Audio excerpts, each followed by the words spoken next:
There is no dramatic art produced by Netflix. It's not a place where you are taking by the hand and say, this is what I want to show you. You compose your own journey, and you compose a journey with the other in that changing and chaotic world.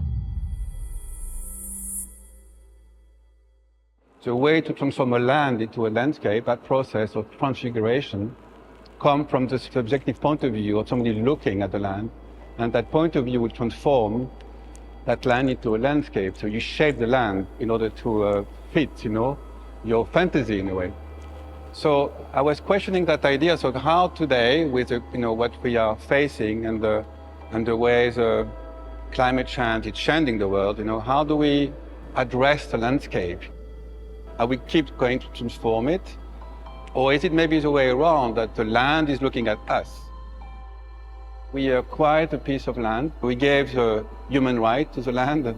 So the land owns its property, And the land now is like streaming, in a way, pictures of itself. You have again this landscape, trying to address you by speaking to you.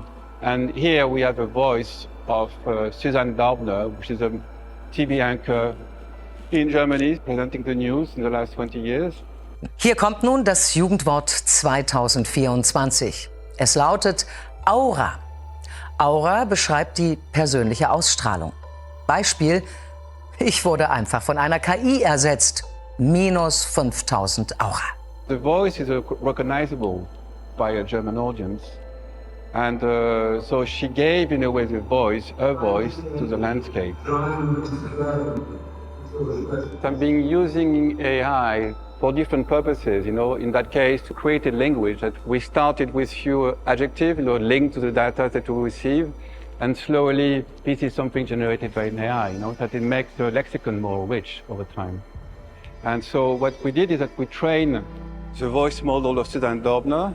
She read a series of prompts in order to have the model of her voice, and we applied that modelization of the voice of Susanne to the signal. So sometimes you hear, everything you hear basically is vocalized by her or through the model of her.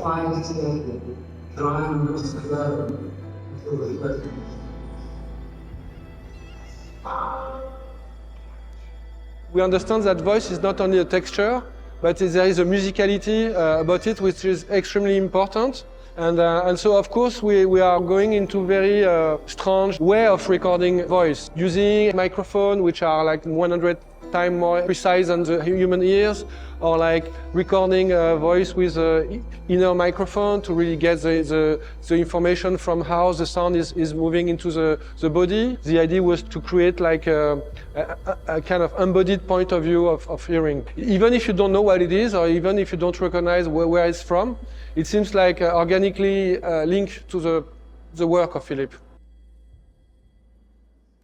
There are many people that are actually today specifically have asked me, but what do you think of how AI is involved in Philippe's work, and why are we talking about the collection of data at the moment when there is this remote landscape which is obviously affected by climate change, and in the end even like artificial intelligence is contributing to this? How can we utilize sensors or this extreme technology that in a way is used for different reasons and not for exhibition making, but in order to understand the world differently? There are all of these scripted, choreographed spaces, but they have not been scripted to a full extent. They still allow for a really big autonomy that basically is mainly introduced by the human factor and the aspect of liveness.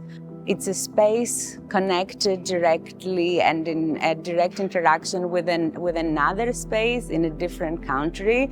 And this collection of data is what allows these two spaces to interact. This aspect of liveness is actually what is driving the exhibition on its own, and that's why it cannot be a finalized event.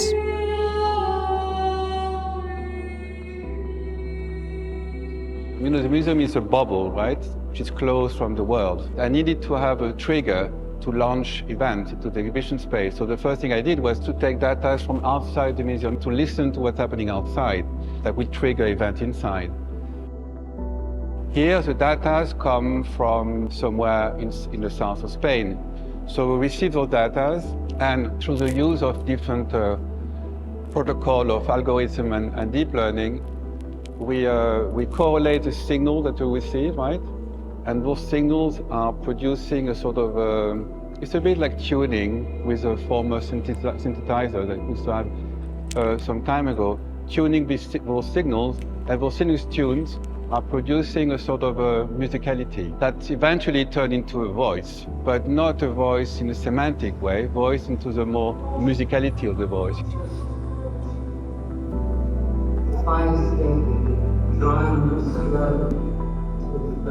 The AI is not a tool we use to mimic, but more like to create unpredictability or to create mistakes. We like to play with different parameters to actually go in a very specific, strange place where actually you can recognize a voice, but you can't understand it. It links you to something very strong in terms of your memory, recognize that it's a voice, but that doesn't recognize a shape or doesn't recognize a texture, or so there is something like always something is missing, and I think ambiguity also is a good way to invite the people to think and to dream and to question.